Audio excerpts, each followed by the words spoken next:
brother made my life hell, then got my wife pregnant. Now he wants my help. After our parents disowned him and left me their $2 million inheritance, my younger brother David has always harbored a deep-seated resentment towards me. If you think it stemmed from jealousy, you'd be wrong. He was the favored child, not me. There was no reason for him to be envious. To give you some context, our mother always indulged David. He was the golden child of our family. She cooked his meals, did his laundry, and even asked me to help him with his schoolwork. I was expected to assist him simply because we were family, but I never received the same consideration. I accepted this, as I was quite independent. Perhaps it was partly my fault for always meeting his needs without expecting anything in return. He never helped me when I needed it and only approached me when he wanted something. While I was a quiet, introverted kid who enjoyed studying and keeping to myself, he was loud and rough, just like our dad. I also tend to be straightforward and honest, never sugarcoating things. I believe my mother may have developed a negative perception of me because of my straightforwardness.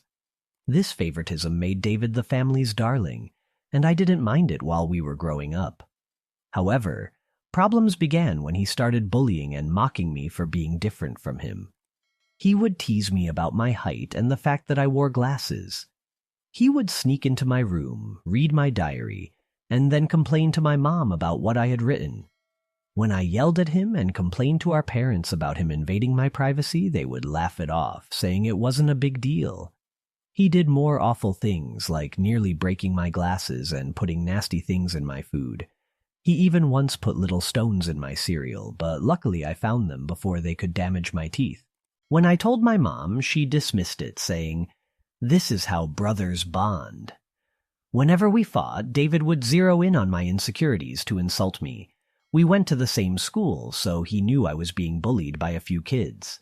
Instead of supporting me, he sided with the bullies, calling me names like ugly loser or hairy monkey, and encouraging them to physically harm me, saying I was just a big failure. Another time, during a fight over something trivial that I can't even remember, he told me to kill myself. While I could easily brush off most insults, that one really hurt, because I was struggling with my mental health at the time.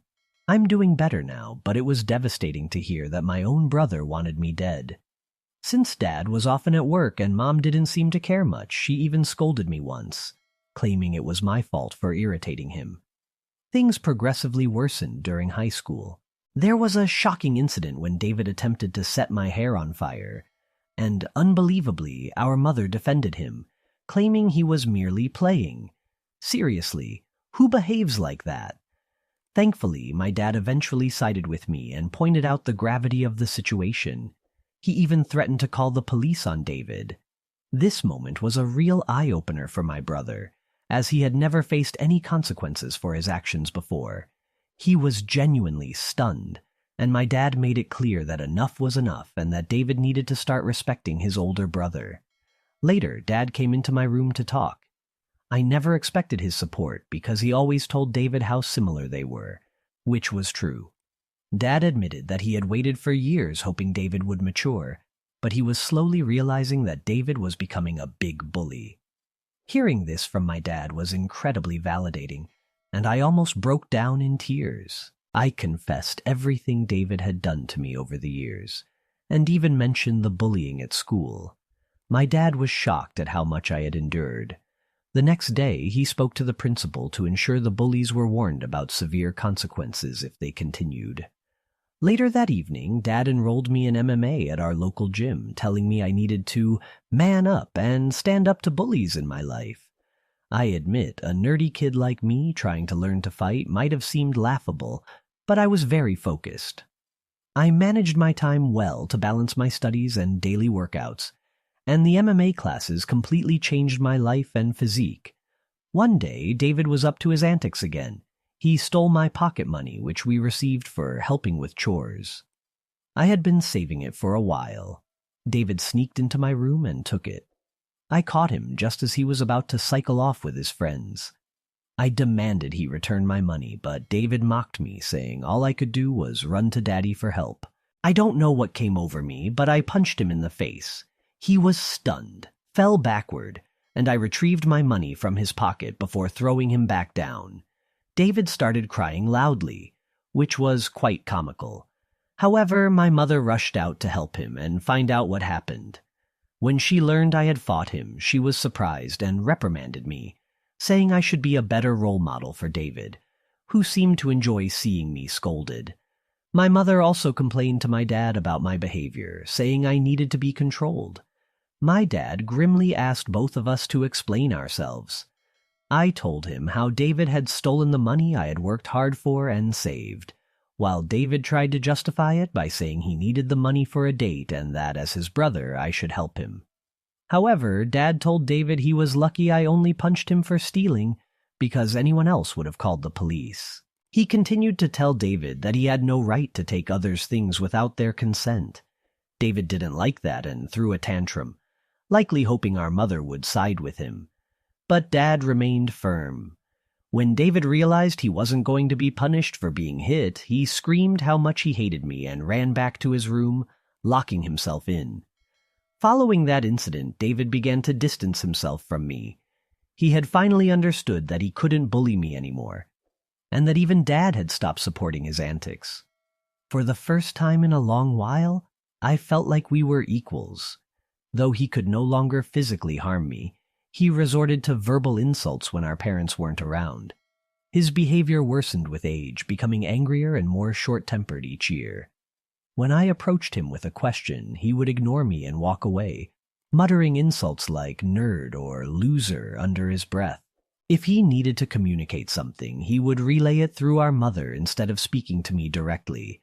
When I questioned her about why David couldn't just talk to me, she would urge me to be more understanding. I couldn't tell if it was just puberty or genuine hatred. Over time, dealing with his comments became unbearable, and I longed to move out and get away from him. I repeatedly asked my mother to mediate a sit-down conversation for us to resolve our issues, but she always refused, saying she didn't want to get involved. When I asked her opinion on why David treated me this way, she would brush off the question. Eventually, I left for my dream university, having earned a scholarship as a top student. My dad threw a party for me, and even my mom seemed proud. However, David remained aloof and distant, barely acknowledging my achievements. The day I left for university was a mix of excitement for the future and relief to escape the toxic home environment. The first few months at university were liberating. I made new friends, enjoyed my classes, and started to build a life separate from the oppressive atmosphere of my childhood. The constant fear of David's verbal attacks lifted, giving me a newfound sense of peace. During my second year, I met my wife Karen at a frat party through a friend, and we immediately clicked. Coming from a religious background, having kids outside of marriage was frowned upon. However, when we discovered she was pregnant in our final year, we decided to marry right after graduation. Our wedding was a small but joyful ceremony. Our parents were happy for us, and we enjoyed the celebration. At that moment, I believed Karen was the love of my life. I had always envisioned a monogamous relationship, one woman to come home to and share my life with. Despite other women showing interest over the years, I never pursued anything because I was genuinely content in my marriage. Karen was my dream girl, and I never wanted to hurt her. However, I later uncovered 2 incidents of infidelity in our marriage. One was an intermittent affair with her married coworker that spanned several years. The other was a brief fling with an ex-boyfriend during a visit to her family. Some might think I was naive, and looking back, I can't completely disagree. Each time we separated for a while, I chose to forgive my wife. I didn't want to raise our child in a broken home and believed we could overcome these obstacles. The affair with her coworker happened when we were young, and I attributed it to youthful mistakes and poor judgment. For a period, things seemed to get better, although I could never fully trust her again. I did my best to set aside my doubts, knowing that if I chose to forgive, I had to genuinely work toward a fresh start. It's been 4 years since her second betrayal, and I felt confident in my decision to give her another chance. Karen seemed to have changed, and we were genuinely happy planning our family's future. However, 3 months ago, my world was shattered once more when she revealed that she had been having a long-term affair and suggested that our son might not be mine. Her words struck me like a ton of bricks. A mix of shock, betrayal, and disbelief overwhelmed me. I struggled to comprehend the enormity of her confession. In a daze, I managed to ask why she had kept such a significant secret, and how she could have done something so devastating. Her reaction was cold and indifferent, as if she were detached from the pain she caused. Her vague responses left me with more questions than answers. It was a surreal and painful moment, confronting the shattered trust and uncertainty about my own family. I continued to press Karen for the truth because I felt I deserved to know the father of the child I had been raising since birth. Ultimately, she admitted it was David. My eyes widened in shock as I asked Karen what she meant. She explained that she and David had become friends when I introduced her to my family, and she stayed with us from Thanksgiving until New Year's. David, usually cold to me, was warm and polite towards her, which made me glad because I didn't want Karen to feel unwelcome. Karen wanted to be accepted into my family, so she spent significant time with my mom whenever possible. She noticed the rift between David and me and questioned me about it. I opened up about our strained relationship and explained that we might never repair it due to his unresolved feelings. Karen understood, but started including David in our outings, hoping it would help us bond. Whenever we planned to watch a movie, she invited David, and we watched whatever he chose. During this time, David and I exchanged a few words, which was an improvement compared to his usual silent treatment.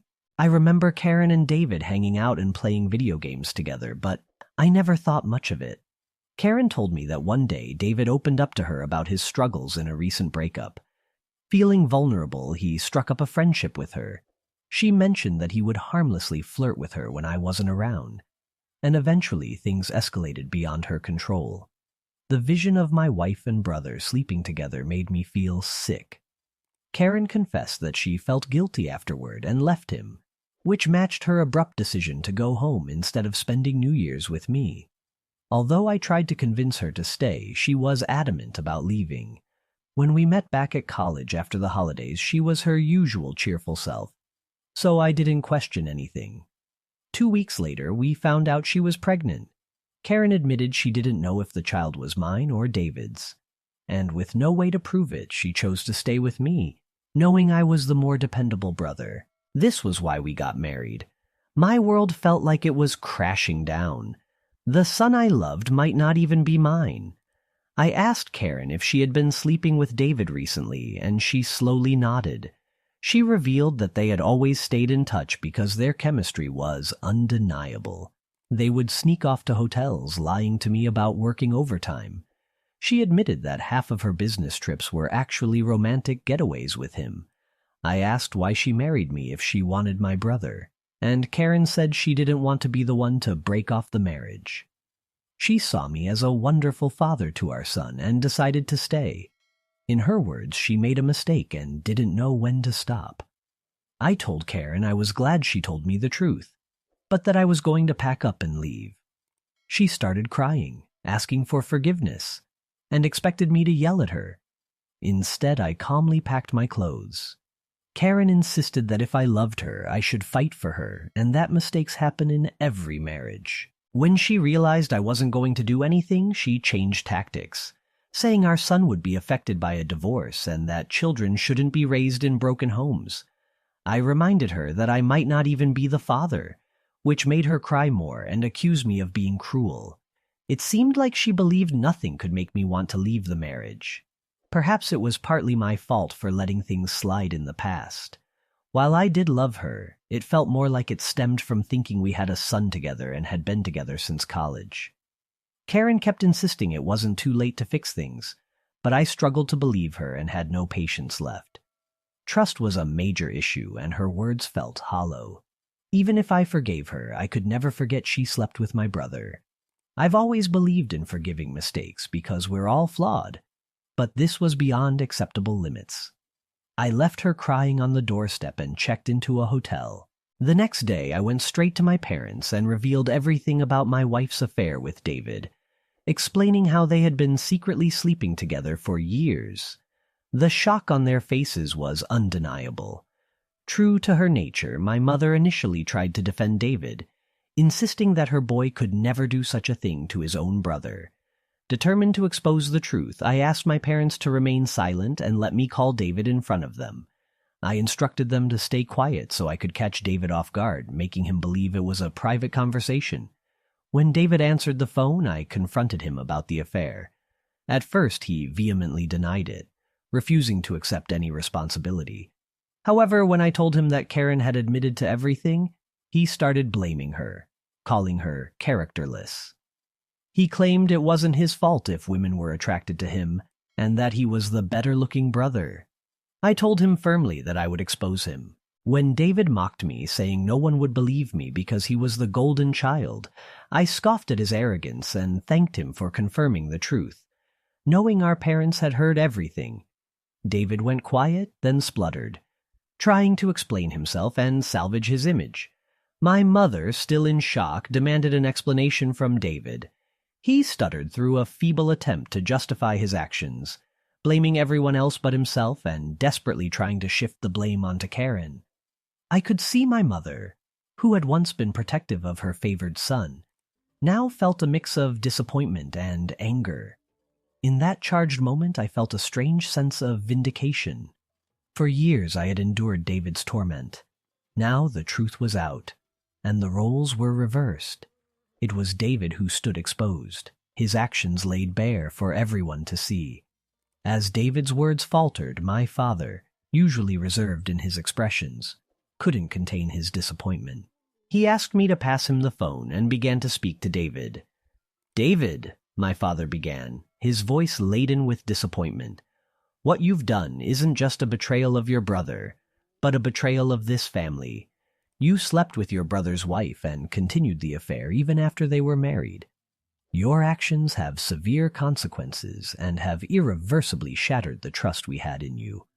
I raised both of you to value family, loyalty, and decency. What you've shown today defies everything I've tried to teach you." He paused, letting the weight of his words sink into David's conscience. "Your disregard for your brother's feelings and the lack of respect for his marriage are unacceptable. You've not only hurt him, but also torn apart the bonds that hold our family together. Your mother and I are partly to blame for what you've become. But we will no longer tolerate this behavior. From today, you're cut off from the college funds I set up for you. You'll have to figure out how to pay your university fees on your own. I will also stop funding your lifestyle. Do you think it makes you more of a man to sleep with married women? Let's see how you manage without my money." Throughout this, I maintained a composed demeanor. Although I initially wanted to scream at David, watching my dad punish him was the ultimate vindication. I had exposed his true nature, and it was clear he had underestimated the consequences. My mother, despite David's persistent protests, continued to justify him. But my father swiftly ended the call, shutting down David's attempts to explain away his actions. Afterward, my mom approached me and hugged me. It had been a long time since we shared such a moment, but in that embrace there was an unspoken understanding and support amid the family turmoil. She apologized for not believing me all this time. Following this, my dad helped me find a good lawyer to divorce Karen. She and her lawyer tried to fight dirty, asking for alimony since I earned more than her. But her affair played heavily in my favor. We also conducted a paternity test, and it was confirmed that David was indeed the father of the child. The news was incredibly painful, even worse than discovering Karen's infidelity. I was furious that the son I had loved and raised wasn't mine. However, I decided to stay strong. Karen begged me to continue visiting my son, arguing he shouldn't be punished for the situation. But I couldn't bear to see him. He reminded me too much of David, and I hated it. After my divorce was finalized, I felt a sense of freedom wash over me. As I moved into my own bachelor pad, it felt surreal to live alone. I had married so young and never really had the chance to experience independence. However, my naturally independent nature allowed me to quickly adapt to my new lifestyle, and I thoroughly enjoyed it. 2 weeks ago, my dad called to tell me he was considering changing his will because he didn't want to leave anything to David. My dad is incredibly stubborn, and once he decided to cut David out of his life, he stuck to it. David tried reaching out to our parents and even showed up at their doorstep, begging for forgiveness. But they refused to let him in. Even my mother, who usually gave in to David's tantrums, seemed done with him, though it must have been hardest for her. David never texted me to apologize for what he had done, showing he didn't regret his actions.